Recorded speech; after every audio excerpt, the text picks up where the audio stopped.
বুঝতে পারছো দিদির বাড়ি আছি, পরিবেশটা দেখে বুঝতে পারছো পুরো গ্রামের পরিবেশ। আর রান্না করছি আজকে দিদির বাড়িতে। এই দেখো বাজারে গেছিলাম, পুরো নদীর ট্যাংরা মাছ দেখতে পাচ্ছ বন্ধুরা। দেখো ওহো কি বড় বড় ট্যাংরা মাছ। এটা করবো বেগুন দিয়ে ঝাল। দেখো কাঠের জালে রান্না হচ্ছে, এদিকে উনুন আছে, কাঠের জালে রান্না হচ্ছে। এবার একটু বেগুনগুলো দেখো, বেগুনগুলো দেখা একটু। বেগুনগুলো প্রথমে আমি একটু ভেজে নেবো, হালকা করে একটু ভেজে নেবো। জাস্ট একদমই এত তেলে বুঝতে পারছি বন্ধুরা, বেগুনটা নাড়াচাড়া করে নেবো। বেগুনটা কিন্তু আমি তুলবো না, ঠিক আছে? বেগুনটা এরকম হালকা করে দেবো, দিয়ে এবার একটু নুন দিয়ে দেবো। এবার দেবো কটা চেরা কাঁচা লঙ্কা। বন্ধুরা দেখো কটা চেরা কাঁচা লঙ্কা। কালো জিরে ফোড়ন দিলে হতো, কিন্তু কালো জিরেটা আগে শেষ হয়ে গেছে আমাদের। জাস্ট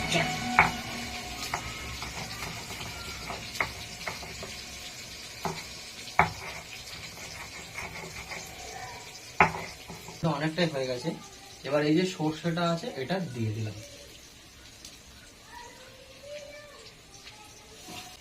জল,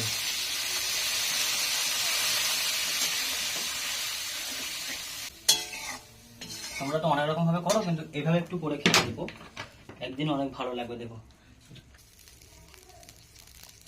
ব্যাস, হালকা হলুদ দিয়ে দিলাম, মাছগুলো দিয়ে দেবো। দেখো এই দেখতে পাচ্ছ বন্ধুরা, এই হচ্ছে মাছ বেগুন ট্যাংরা। বন্ধুরা বুঝতে পারছো, ট্যাংরা মাছ বেগুন দিয়ে রেসিপিটা দেখালাম। খুব ঝটপট একটা রেসিপি এবং পাতলা, খেতে খুব ভালো লাগে। মানে গরমের সময় না তোমার এই রান্নাটা খুব সুন্দর লাগে খেতে।